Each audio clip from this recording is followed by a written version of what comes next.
When a monster was summoned, on summon you were allowed to activate its ignition effect, even as if the effect was an on summon effect. That's not how the Force works.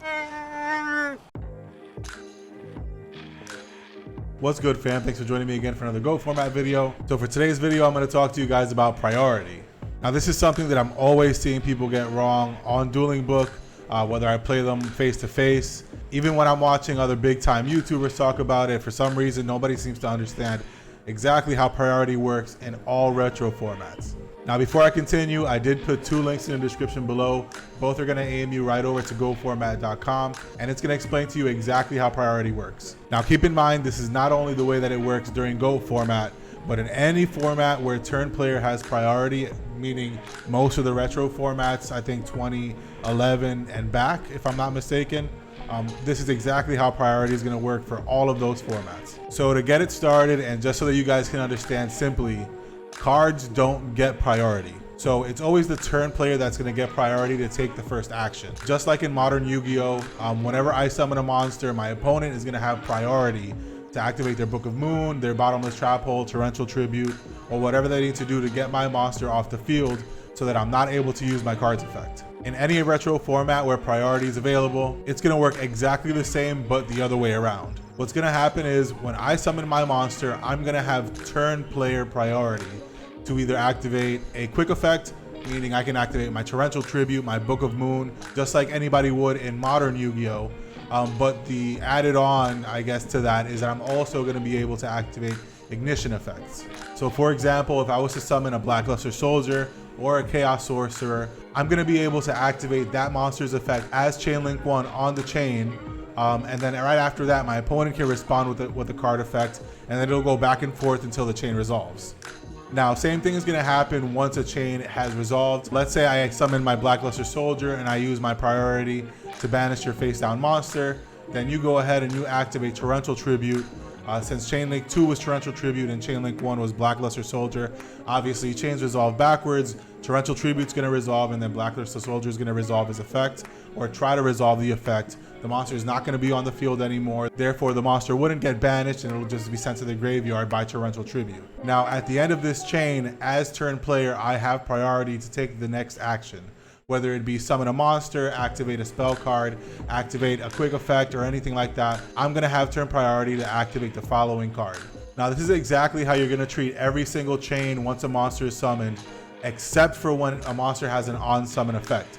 So for example, if I were to tribute for a Mobius, or even a Caius or a Zaborg, or if I were to summon a Breaker the Magical Warrior, or an Elemental Hero Stratos, all of these cards have on summon effects that have to take priority over any other card that I want to activate.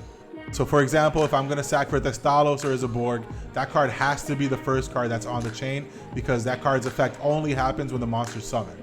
Now the most common card that's used to describe this is Breaker the Magical Warrior. Breaker the Magical Warrior says that when it's summoned, it's going to gain a spell counter, and then that spell counter is going to make it gain 900 attack. Now Breaker also has an ignition effect which activates by removing the spell counter as a cost and destroying a spell or trap card that's on the field. Now once you summon Breaker the Magical Warrior, since it has to get a counter the second it gets summoned on the board, that has to be the card that's activated as Chain Link 1.